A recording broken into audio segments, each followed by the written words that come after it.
Coach Moss, first of all, just talk about how difficult of a process this is to go through when you have to pick 44 of the best players in South Carolina to be on the Shrine Bowl team. Just talk about that process going through it. Kevin, it's been tough. We've been meeting since about March, and we've met once a week since school started back as a staff, and it's been tough.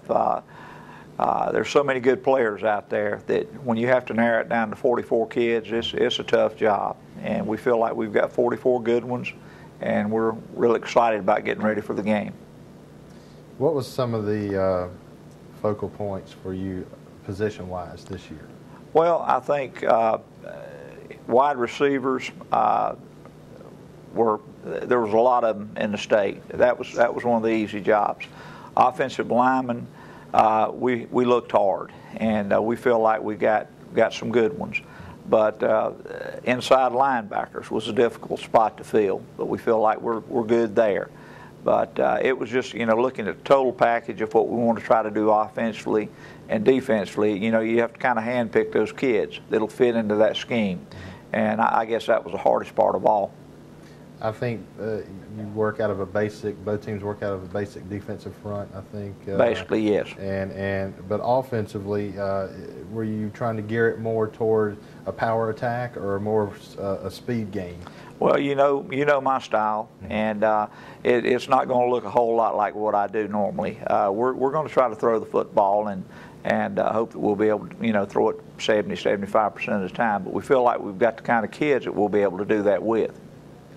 Going through the roster, and it's hard to pick certain people out of 44 when you've got the 44 best in the state. But just some names that jump out at you on this roster. Well, you got Sharon Peak at Norman, one of the top wideouts in the country. You've got Jadavian Clowney at South Point. Some folks have him listed as a top prep prospect in the country. So those are just a couple of names right there, that we feel real excited about having an opportunity to spend a week working with them. You mentioned offensive linemen. Those guys, it's hard to judge them because there's no stats to go by for offensive linemen, but just kind of physicality and mental toughness and things. Were you looking for those guys that'll dig and get down and get dirty as far as when you were picking your linemen out for this? Definitely. We looked at a lot of film.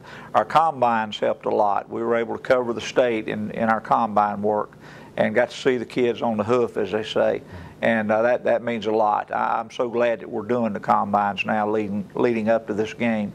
But we feel like we've got some good offensive linemen, and again, they don't have stats.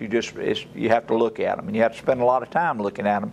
And you love to watch full games so that you can see them if they take a play off or don't take a play off. And we're happy with the kids that we've got.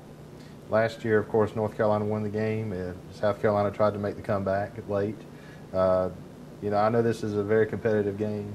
Just talk about being chosen as the coach for this, and just the kind of game that you're expecting to have come December. Well, we hope to get everything in during the week that we want to do on Saturday, and we hope to be highly competitive. We know it's going to be a physical football game. It always is. It's a great honor to have an opportunity to coach this game, and I'm very blessed to have the assistant coaches that I have to work with.